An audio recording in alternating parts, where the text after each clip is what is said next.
But the short answer is Mana is on the very lowest level of the surface level of what Mana is. It is a liquid wallet. So it is LBTC. For anybody that's not familiar, it is a side chain of Bitcoin. And so all of the keys and all of the basic functions operate out of that liquid wallet.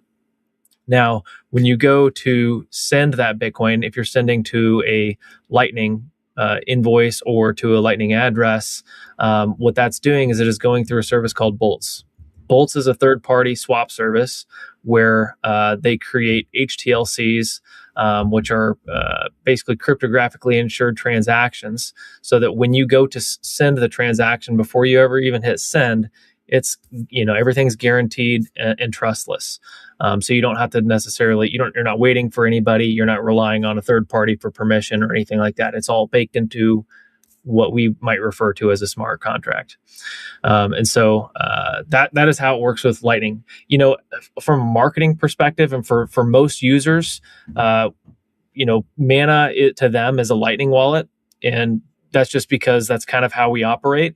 When you send and receive from Mana, you're typically using a Lightning address, Forrest at manabitcoin.com or Adam at manabitcoin.com. And that's how you're sending and receiving transactions. Typically, I'd say 90 to 95% of our transactions are sent that way. And so that's probably I would say the standard moving forward into the future. In fact, Aqua Wallet just announced that they're going to be introducing that as well.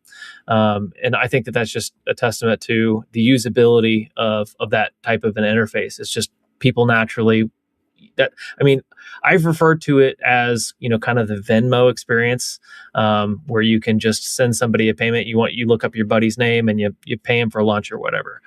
You don't need to say, hey, Forrest, create an invoice for this exact amount and then send it to me and then I'll pay it. There's a whole lot of extra steps in doing that, where I could just say, hey, just send $5 to Adam at manabitcoin.com. It's way easier to do. So that's kind of how it works with Lightning. It actually works the same way with Layer 1. So what we like to say to our users at Mana is, we don't want you to have to figure out or care about which protocol you're interacting with. If somebody says Bitcoin, it's just going to work. So whether you're using Bitcoin Layer 1, whether you're using Lightning, Liquid, eCash, any of the Fedimint stuff, what else is there? Arc. Spark is another protocol. Any of those layers and protocols will work seamlessly with Mana. And you don't necessarily need to know how to use all of those. You just basically paste whatever somebody gives you or scan the QR code of whatever somebody has. If you're going to go buy a cup of coffee, for example, you just scan the QR code that they give you and you don't have to do any extra work. And so that's all made possible with the atomic swaps through Boltz. It being a liquid wallet, you would have like a Bitcoin, an LBTC balance and addresses within sort of underneath everything. I'm kind of assuming, but you can receive it through however you want, all of the interoperability with the other sort of Bitcoin layers. Do you guys have, and yeah, just, I'm a little bit ignorant on Liquid. So do you guys have like a Liquid Explorer that you have to interact with through Mana, or how does that work? Yeah, we actually have 4 different explorers that you can use on Mana. So we just let you choose. So you can select that in your settings or even on the transaction details page. But Blockstream has their own, mempool.space has their own, Bull Bitcoin has their own. So you can actually just choose on Mana which one you want to use for the Block Explorer, and it works basically the exact same way that a Block Explorer does on Layer 1 Bitcoin. How does the node work? Because if you have those addresses that are showing up, the Bitcoin balance is showing up in Mana and it's associated with your LBTC, is there any sort of privacy concern with the Liquid node that you guys are connected to through that app? Mana is actually an LWK node, the app itself. So the node actually runs locally on your phone. And so it's a pretty lightweight node, unlike Bitcoin. Like a full archival node on Bitcoin would be pretty hard to run on your phone. But the LWK node that you're using on Mana is all local. So you don't necessarily need to rely on a third party. Wow. Okay.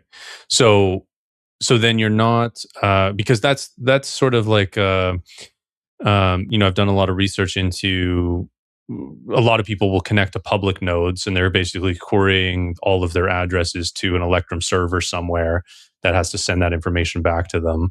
Could be a privacy concern.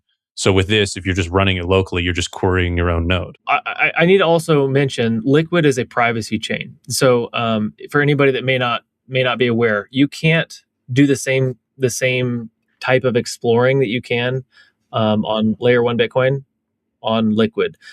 So for example, if you're trying to see the inputs and outputs, there's a very limited amount of information you can have.